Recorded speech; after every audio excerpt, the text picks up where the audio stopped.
महाभक्त प्रल्हाद हा दैत्य कोळी, जपे राम नामावळी नित्य काळी.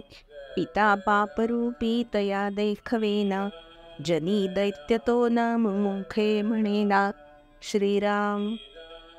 या आधीच्या श्लोकात समर्थांनी अतिशय पाप करणाऱ्या पण नकळत मुलाला हाका मारण्याच्या निमित्ताने नारायणाचे नाव घेणाऱ्या अजामिळाचे उदाहरण सांगितले.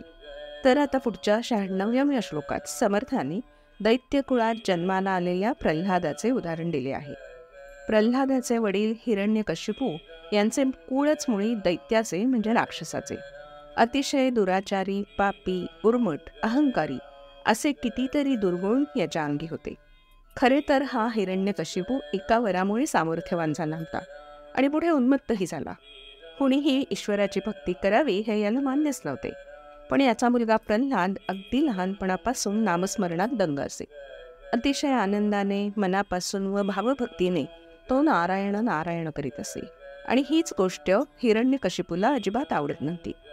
सुरुवातीला त्याने प्रल्हादाला सारखं देवाचं नाव घेऊ नकोस, मला मुळीच ते ऐकवत नाही आणि आवडतही नाही, देवाच्या नावाचा तिटका नाही मला, असे दटावून सांगितले. पण काहीच उपयोग झाला नाही.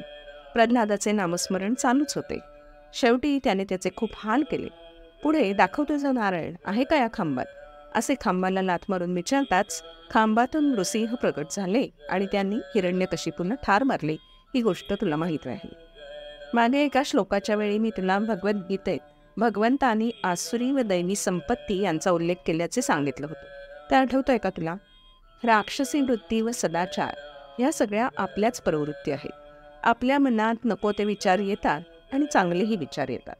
असे विचार येणं स्वाभाविकच आहे. फक्त चांगलं वागून नामस्मरण करून आपण आपल्या मनाची ताकद वाढवायची आणि दुर्गुणांवर मात करायची. मागच्या एका श्लोकात तू षड्रिपू हा शब्द ऐकलास. रिपू म्हणजे शत्रू. शिवाजी महाराजांना मोगली सत्तेविरुद्ध लढाया कराव्या लागल्या. ही मोगली सत्ता मराठी साम्राज्याचे शत्रू होण्यासाठीही कोणती चांगली, गरजेची, उपयोगी कामं करत नाहीत, उलट त्रासच देतात. अगदी तसंच राग, लोभ, मोह, अहंकार, गर्व, मत्सर, दंभ, खोटेपणा, वासना हे आपल्या प्रगतीच्या आड येतात, म्हणून ते शत्रू असं समजतात. त्यांना दूर करणं गरजेचं आहे. म्हणजेच ही आसुरी वृत्ती, तसे विचार आपण दूर सारायला हवेत.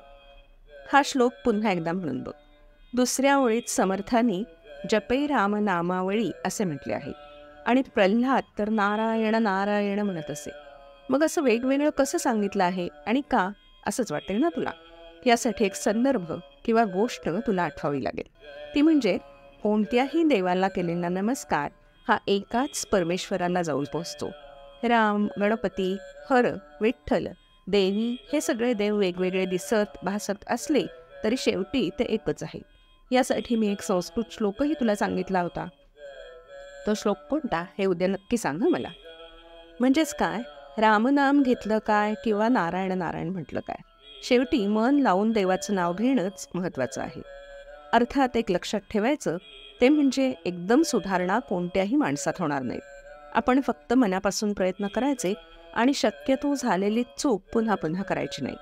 तसं झालं तर चुकीतून आपण काहीच शिकलो नाही असं होईल. आपल्यामध्ये सतत सुधारणा करत राहणं महत्त्वाचं आहे. तुला आठवतं का, इस्रोने सोडलेल्या चांद्रयानाचा पहिला प्रयोग दुर्दैवाने यशस्वी झाला नव्हता. मुळात ते कामच खूप कठीण होतं. चंद्राच्या ज्या भागावर कोणत्याही देशाचे यान उतरू शकले नव्हते, त्याच चंद्राच्या भागावर यान उतरवण्याचे धाडस इस्रोने केले होते. खूप प्रयत्न करूनही या मोहिमेत यश मिळू शकले नाही. पण इस्रोच्या या चांद्रयान मोहिमेतील संपूर्ण टीमला हे अपयश पचवण्यासाठी मानसिक बळ आपल्या भारत देशाचे पंतप्रधान नरेंद्रजी मोदी यांनी केले. धीर दिला. अपयशाने खचून न जाता इस्रोच्या सर्व टीमने अफाट कष्ट केले, चुकांचा आढावा घेतला आणि अत्यंत बिनचूकपणे चंद्राच्या पृष्ठभागावर नियोजित स्थळी यान उतरवले. ही मोहीम यशस्वी करून दाखवली. संपूर्ण जगात भारताची वाहवा झाली. सातत्य व निरंतर प्रयत्नांमुळेच हे घडले ना.